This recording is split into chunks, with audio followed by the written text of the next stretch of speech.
All right, good morning, welcome back. So since Eric was too lazy to get here, I guess I shouldn't have said that on camera. Do the other one. No, it's recorded. Dan will splice it out.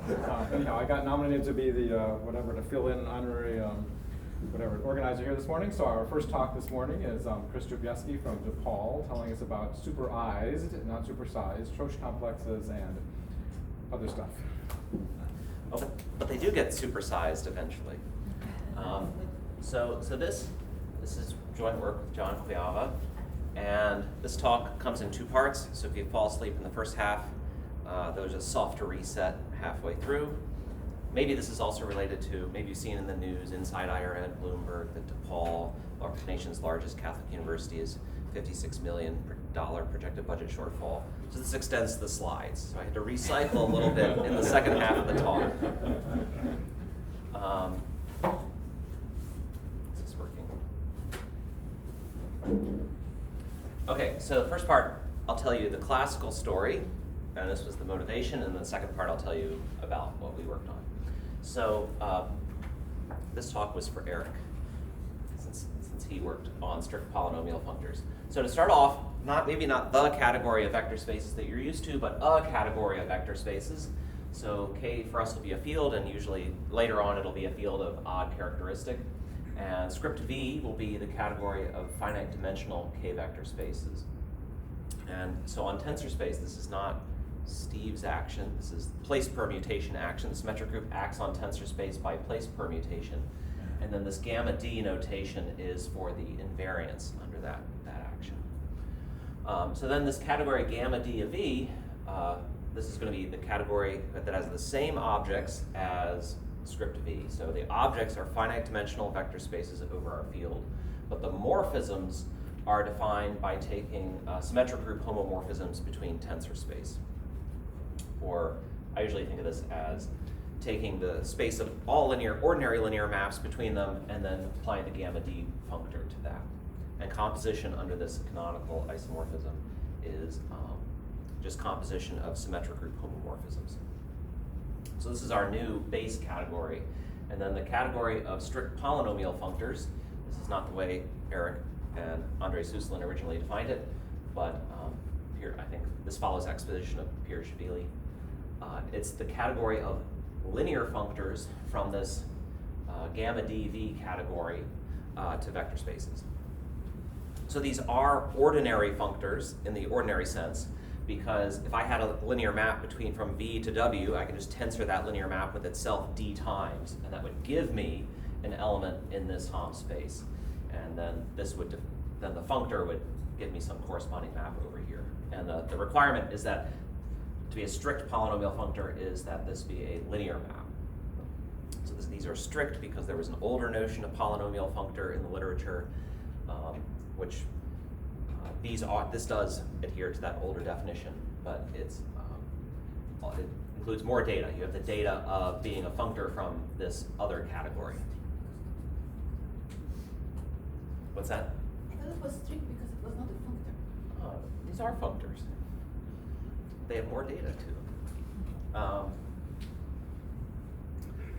Okay, so, all right, so here's some examples. So all the usual constructions from multilinear algebra, tensor space, the divided power functor, taking invariance for the symmetric group action, the exterior algebra functor, symmetric powers. Then we have these parameterized versions of the divided power functor and the symmetric power functor. So they're parameterized by this extra vector space W. And it turns out that these are projective and injective, respectively, in this category. These are actually, there's a notion of duality, and the symmetric powers and the gamma functors are dual, and the exterior powers are self-dual. And then over a field of positive characteristic, there's the Frobenius twist functor, which takes the vector space and twists by the Frobenius map, twists the vector space structure. And that would be a homogeneous functor of degree p to the r. And then there's the PDR power map induces an embedding from the Frobenius twist into the symmetric power. And some people take the image of this map to be the definition of the Frobenius twist functor. It's the subfunctor defined by the image of that map. Okay. All right, so why, besides these showing up in multilinear algebra, why else might we care about them? So one reason, maybe this is the connection to non-semi-simple representation categories. If you evaluate on a vector space of large enough in dimension, then this defines an equivalence from this category, this functor category, to the category of modules over a Schur algebra. And then the category of modules over Schur algebra is equivalent to polynomial representation theory of GLN. And then maybe the reason I care about it is because of this famous theorem of Friedlander and Suslin that says that if you look at extension classes in this category between the Frobenius twist functor and itself, there are certain classes in here that restrict non-trivially to the general linear group and to its Frobenius kernels, and then these restrictions provide generators for the cohomology of finite subgroup schemes of GLN R. And so this is part of their famous proof that the cohomology of a arbitrary finite group scheme is, or equivalently a co-commutative, finite dimensional co-commutative Hopf algebra is finitely generated.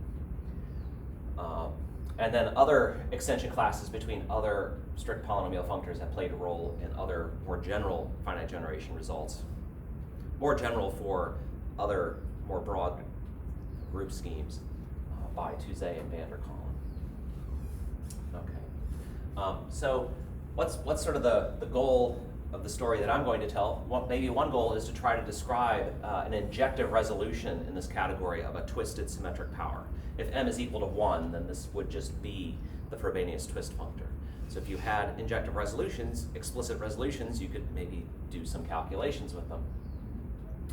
And Friedlander and Suslin did give explicit resolutions for some of these, but only for the prime 2.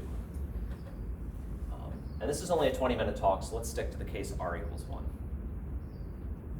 So this is Touzé's notation, so this is apparently the letter Shah.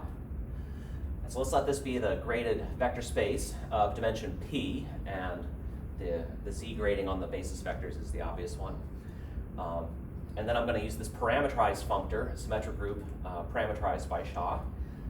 And then the vector space decomposition of Shah gives me the fact this is an exponential functor gives me this decomposition of my symmetric powers. And this inherits a non-negative grading from the grading on Shah. So here's how it decomposes. So that according to which basis vector you've tensored your vector space with, different powers sort of contribute different amounts to the z grading. Okay, so define a map on Shah simply by moving each basis vector up and kicking the last one off. And then we define a map from a symmetric power of that's parameterized by Shah to the next one. In the case r equals 1, it's very simple to describe. It's in terms of the co-product and then multiplication in the symmetric powers, and then in the middle, you basically just apply the map induced by rho to this first symmetric power. And so for r equals 1, this is simply an algebra derivation induced by the map rho. For larger values of r, you have a more complicated rho, and there's a more complicated recipe here, and I'm just going to skip over that. But this can be generalized to higher r. Okay, so this map D is not a differential. For p equals 2, when Friedlander and Suslin did this, it was a differential. In general, it's a p differential. Its pth power is 0. So we're in the world of p homological algebra.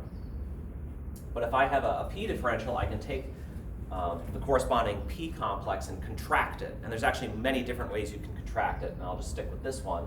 So I am going to apply d, and then I'm going to apply d p minus 1 times. So the end result is every time you go 2 spots, you've applied d a total of p times. And this ensures that I now get an ordinary complex. I could have applied d twice and then d p minus 2 times. There are different ways of doing it, and it turns out, and this is maybe sometimes important, but you need to check that it doesn't matter how exactly you contract it. But we'll just stick with this way. So I get an ordinary complex where the even parts of my ordinary complex are the old parts that were of degrees divisible by p, and the odd parts of my new complex are the old parts that were a multiple of p plus 1. And Troesch's theorem is that this complex is acyclic, if the polynomial degree n is not a multiple of p. But if n is a multiple of p, then this is an injective resolution of one of these symmetric powers. And more generally, Troesch constructs injective resolutions for higher Frobenius twists of symmetric powers, and Tuesday gins this up to tensor products of twists of symmetric powers. So you can gin this up a little bit. And for each fixed polynomial degree, these are actually finite complexes. Because for a fixed polynomial degree, I can only take, so my monomials can only get so big, and the p homological degree is controlled by the powers of monomials tensored with those different basis vectors of the space Schah. Okay, so these are some finite injective resolutions. And why are these the bee's knees? You have this, there's a Yoneda isomorphism, which is actually compatible with these gratings coming from the space Schah. And the way the gratings are defined, the Frobenius twist multiplies all of your gratings by p. If you twisted r times, it would multiply your grating by p to the r. And so when I hom a twisted functor into this gadget, the underlying gadget that defines my complexes, I get something where it's concentrated purely in integer degrees divisible by p. And then when you translate that into my actual resolution, I get something that's concentrated totally in even cohomology degrees, which means it's very easy to compute my cohomology. I just write down the homs. And a corollary is you get this very quick calculation of what this Ext algebra is for the Frobenius twist. And in fact, in the classical non-super case, it's not too hard even to compute the algebra structure of that Ext algebra. You have to do a little bit more work than what Tuesday did. But they get this very quick calculation from these Troesch complexes. Tuesday applies these complexes more generally to give lots of quick calculations of all kinds of things that Friedlander Suslin, or Franju, Friedlander, Skvorchenko, Suslin, a lot that people had calculated before using very long, tedious induction arguments. The trade-off is that you have to construct these injective resolutions, so there's no avoiding the nature of the beast to some extent. But once you have the resolutions, you can do a lot of stuff. Okay, so they're kind of cool. Okay, the original title for the next part was "I'm Super." Thanks for asking. Okay, so what's the super version that John and I were interested in? Okay, so now you can see I'm recycling some of my slides, but just adding little bits. So now V will be the category of finite dimensional K vector superspaces. So my vector spaces will now all be graded by the integers mod 2. And the key feature here now is the symmetric group acts on tensor space by signed place permutations. So for example, if I had just two vector spaces and I wanted to flip them, I would get some signs in general depending on the parity of the individual elements. So odd elements, when they move past each other, introduce a minus sign. But otherwise, the definition is conceptually the same. I have this category gamma d of e, and I've tried to use boldface for when anything is super. The boldface doesn't always show up in this font. But gamma dv now is the same category as finite dimensional. The objects are the same as finite dimensional superspaces, and the morphisms are these k sigma d homomorphisms between tensor space. But now using not the classical place permutation action, but the signed action. And then the category of strict polynomial superfunctors, originally defined by Axtell. Homogeneous of degree d is the category of even linear functors from gamma dv to v itself. So these are functors where this map here is an even linear map. Because now these spaces of homomorphisms are superspaces. There could be an even linear map, or you could have an odd linear map that does not preserve the Z2 degree, or you could have a linear combination of the two. Okay, so more examples. A lot of them look like they did before, but they're more complicated because now my vector space has both even and odd parts. So for example, my divided power functor sort of splits up into a classical even piece plus, or tensor, an exterior algebra. The supersymmetric algebra is a symmetric algebra on the even part, tensor and exterior algebra on the odd part. And actually now you have sort of two versions of exterior powers. You have the super exterior algebra, and then you have also the one defined in terms of invariance rather than covariance, rather than a quotient. The gammas and the symmetric powers are still projective and injective, but actually now in the super case, exterior powers are injective, and the A's are also projective. And in fact, gammas and A's are isomorphic, although you might need an odd isomorphism depending on the value of D. And the same symmetric powers and the exterior powers are either even or odd isomorphic depending on the parity. And now we have our Frobenius twist functor actually splits up for r greater than or equal to 1 into an even and an odd part. So I can either take a vector space and twist it and then project onto just the even part of the subspace, or I could project on just the odd part if I wanted to. The Frobenius twist functor basically kills off odd linear maps. And so that's why I can get this decomposition. If r is equal to 0, the identity functor does not decompose into an even and an odd part. But when you twist, it does decompose. And in general, the Frobenius twist functor does not embed into symmetric powers anymore. The even Frobenius twist functor embeds into symmetric powers, but the odd Frobenius twist functor, you have to map it into this exterior algebra, into the polynomial part of the exterior algebra.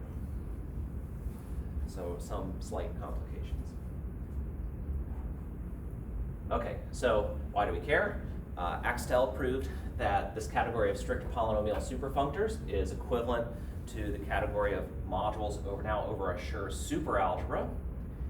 And then the reason I care about it is because, again, you can compute extension classes between the Frobenius twist functor. It's more complicated than in the classical case, but nevertheless, certain classes in there restrict non-trivially to the general linear supergroup scheme and its Frobenius kernels, and you can use these classes to establish that the cohomology ring of a finite supergroup scheme is finitely generated.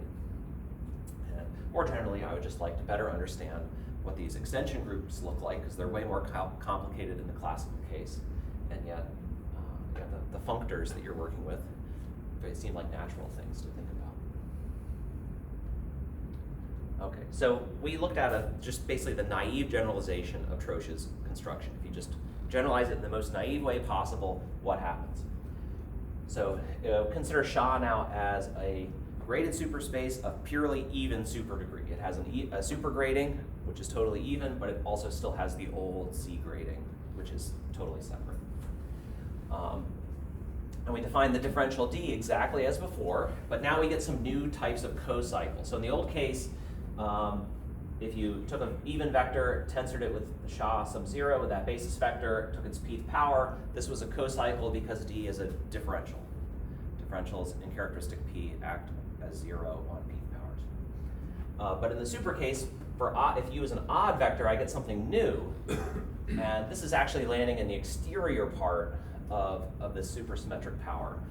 And the reason this is a cocycle is because my differential rho, basically, my differential D, basically looks sort of one at a time, looks at these basis vectors in front and tries to promote them to the next level. But if I map this SHA 0 to SHA 1, I get two copies of the same vector, and this is in the exterior algebra part. And in exterior algebra, things square to 0. And it sort of does that in all possible ways. This one, it just maps to 0 directly. So this ends up being a cocycle. So this sort of looks like a twisted version of my vector space sitting inside here. But you can, okay, so you've got some new cocycles. You can define the contracted complex, and the theorem is that sort of on the surface, it looks like the same theorem as in the classical case. The homology of this new complex looks the same. You're getting now a supersymmetric power, except the wrinkle is it's not all concentrated. The homology is not completely in degree 0. You have cohomology in lots of different degrees, depending on what your M is. So sort of stuff gets spread out coming from those extra cocycles I showed. So this is not an injective resolution because it's not acyclic in higher degrees. However, when you restrict to polynomial degree P, I get this finite complex of injective objects. In degree 0, it's the cohomology is the even Frobenius twist functor, and then the cohomology in the middle at this middle point is the odd Frobenius twist functor, and everywhere else it's 0. So this is somewhat manageable, and you can actually splice these complexes together, and it's sort of a miracle that the point where the cohomology of one of the complexes ends is sort of exactly where you need to do a splice, and so everything just sort of works out really nicely, and you can start splicing these things up. Things like this, paste them together. And the end result is that you can construct for these even and odd Frobenius twist functors injective resolutions that are periodic by splicing together these Troesch complexes. And a corollary is that you can get a quick recalculation of the X groups that I did previously using tedious inductive arguments. And they're infinite dimensional. They're these infinite direct sums of these vector spaces concentrated in certain cohomology degrees. These ERs are, this is basically the classical calculation that Friedlander and Suslin did, but then this thing repeats over and over again.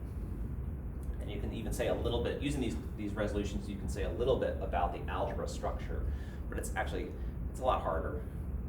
It's harder to like figure out the chain maps between resolutions to describe the algebra structure. Oh, okay, I think I'm almost done. That's good, because I'm running out of time. And then the last thing was FFSS. Frangio, Friedlander, Skvorchenko, and Suslin had an annals paper where they did just this whole slew of functor calculations, and it was based on these inductive arguments that relied on the de Rham complex and hypercohomology. And trying to directly imitate their approach for superfunctors is difficult because the cohomology of the de Rham complex is not as nice for the super case. But if you replace that with these superized Troesch complexes and use those instead, you actually can basically imitate their arguments and compute a whole bunch of other different kinds of extension groups between some of these twisted functors. This is not the full menagerie of calculations that Touzé is able to do in the classical case, but it's sort of a start. So you get some similar answers, but the big difference is in the super case, these underlying vector spaces that these powers are taken on are infinite dimensional things as opposed to finite dimensional, like in the classical case. I think this is the last slide.